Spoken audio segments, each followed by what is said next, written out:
Hello বন্ধুরা, এটা আমি একটা রেগুলেটর চিপ বানালাম। কেননা হাই অ্যাম্পেয়ার রেগুলেটর বাজারে অ্যাভেলেবেল নয় এবং পাওয়াই যায় না। সচরাচর রেগুলেটর চিপে 7805, 7808, 7809, 7806, 7812 সব রেগুলেটরে মোটামুটি 3 থেকে 400 মিলি বেশি কারেন্ট দেওয়া যেতে পারে না, আবার নেওয়া যায় না।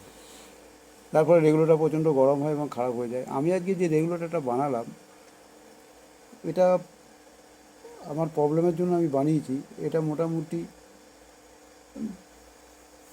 পাঁচ 5 অ্যাম্পিয়ার কারেন্ট দেওয়া যায়, কিন্তু 5 হাজার দরকার নেই। মোটামুটি 4 অ্যাম্পিয়ার কারেন্ট আমি পাবো, কোনো অসুবিধা নেই।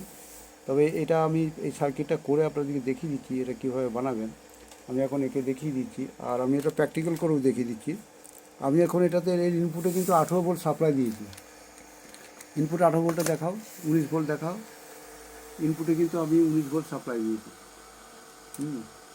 যেটা আমি এখানে মিটার দিয়েও দেখিয়ে দিচ্ছি। আমি ইনপুট ভোল্টেজটা মিটারটা দেখতে পাওয়া যায় যেন। আমি ইনপুট ভোল্টেজটাকে মাপছি। ইনপুট ভোল্টেজ হলো আমার, এখন ইনপুট ভোল্টেজ আমি এই দুটো দিয়েছি, তো আমার 18.8, মানে 18 ভোল্ট আমার ইনপুট। তো আমার এই এখন আউটপুট বেরোচ্ছে আমার কত দেখা যাক, সেটা 10 ভোল্ট।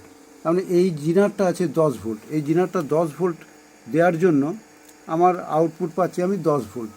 এখন দেখা যাক আরেকটা জিনার চেঞ্জ করি। আমি নিজেও জানি না এই জিনারটা কত। এটা তো আমি 10 ভোল্ট জিনার দিয়েছি, তাই 10 ভোল্ট আউটপুট হলো। আমি আরেকটা জিনার দিলাম। এই জিনারটা আমি দেখে নিই কত কত ভোল্ট এটা দেয়। সুতরাং জিনার চেঞ্জ করলেই এর ভোল্টেজটা চেঞ্জ হয়ে যাবে। তবে এটা থেকে 4000 মিলি কারেন্ট আমি অনায়াসে নিতে পারি, তার প্রপার হিটসিং দিয়ে। হ্যাঁ, ট্রানজিস্টারটা একটা হিটসিং লাগবে। ওটা কি ট্রানজিস্টার, ওর বেস কালেক্টর, এমিটার, স্পেসিফিকেশন আমি সব দিয়ে দিচ্ছি, কোনো চিন্তা নেই। এটা 9 ভোল্টের জিনার, তার মানে আমি এটা থেকে 9 ভোল্ট পাচ্ছি। আমি দিয়েছি কিন্তু 18 ভোল্ট, আমি পাচ্ছি কিন্তু 9 ভোল্ট। এটাকে আরেকটা আমি জিনার দিয়ে দেখি কি আছে। এখানে একটা জিনার ছিল, দেখি। হ্যাঁ, আরেকটা জিনার দিয়ে আমি রেগুলেট, বিভিন্ন জিনিস দিয়ে আমার ইনপুট ভোল্টেজ যা, সেই ভোল্টেজটাকে আমি তার থেকে কম আমি রেগুলেট করতে পারবো। তো এটাকেও আমি খুললাম, খুলে আমি আরেকটা জিনার আমি দিলাম। এটা কত ভোল্ট জিনার আমি জানি না, কিন্তু আমি এখান থেকে বুঝে যাব। সুতরাং যত ভোল্টের জিনার দেবে তত ভোল্ট আউটপুট পাবে এবং কারেন্ট হাই পাবে। অনেকে কারেন্ট হাই পায় না রেগুলেটর চিপে, তো এইভাবে করলে কারেন্ট হাই পাবে এবং সার্কিটে কাজ করার সুবিধা হবে। হ্যাঁ, যেটা রেগুলেটর চিপ দিয়ে হয় না, সেটা করতে পারবে। এটা আমার 7.5, মানে আমার ইনপুট ঢুকছে 18, আউটপুট বলছে 7.5। আমার সাপোজ ইনপুটে দেওয়া আছে 3 অ্যাম্পিয়ার, আমি কিন্তু এখান থেকে 3 অ্যাম্পিয়ার কারেন্ট পাবো। হ্যাঁ, এখানে এটাতে একটা প্রপার হিটসিং লাগাতে হবে। এটা সার্কিটটা আমি এখানেই দেখিয়ে দিচ্ছি, আমি একেই দেখিয়ে দিচ্ছি এভাবেই। হ্যাঁ, ভিডিওটা করে নেব। পেনটা একটা পেন নিলাম। এটা একটা ট্রানজিস্টার, এটা বেস, এটা কালেক্টর, এটা এমিটার। আমি এই কালেক্টর টু বেস একটা রেজিস্ট্যান্স দিলাম। বেস থেকে আমি একটা জিনার দিলাম। যত ভোল্টে জিনার দেবো আমি কিন্তু তত ভোল্ট আউটপুট পাবো। ইনপুটে কিন্তু তার বেশি দিতে হবে। এই জিনারটাকে আমি গ্রাউন্ড করলাম। এইখানে কিন্তু আমি পজিটিভ সাপ্লাই দিলাম, সাপোজ 20 ভোল্ট ইন ডিসি। এটা এমিটার। এই এমিটার থেকে কিন্তু আমি পজিটিভ ভোল্ট আউট এটা পাবো। সাপোজ এই জিনারটা আমার দেওয়া আছে 5.1 ভোল্ট, আমি এখানে কিন্তু 5.1 ভোল্ট 400 মিলি 4000 মিলি MA 4 কারেন্ট পাবো। তাহলে এটা হচ্ছে আমার 680 ওহমস 2 ওয়াট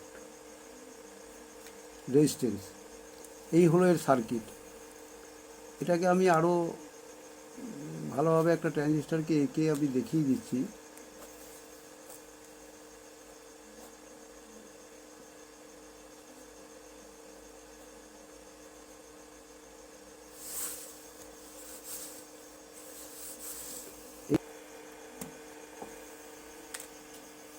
নাম্বারটা বোঝা হয়তো পরিষ্কার নয়। TIP 122, TIP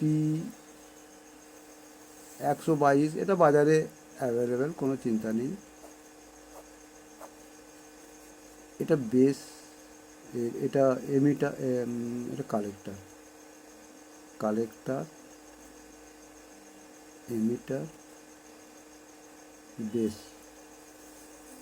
এই বেস টু এমিটার কালেক্টার আমি এই রেজিস্ট্যান্সটা দিলাম। এখান থেকে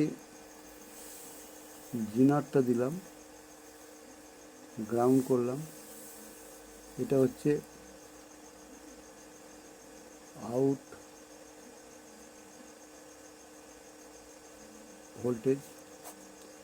এটা আমি দিয়েছি 12 ভোল্ট। এখানে আমি 12 ভোল্ট পাবো। আর এইখানেতে আমি ইনপুট করেছি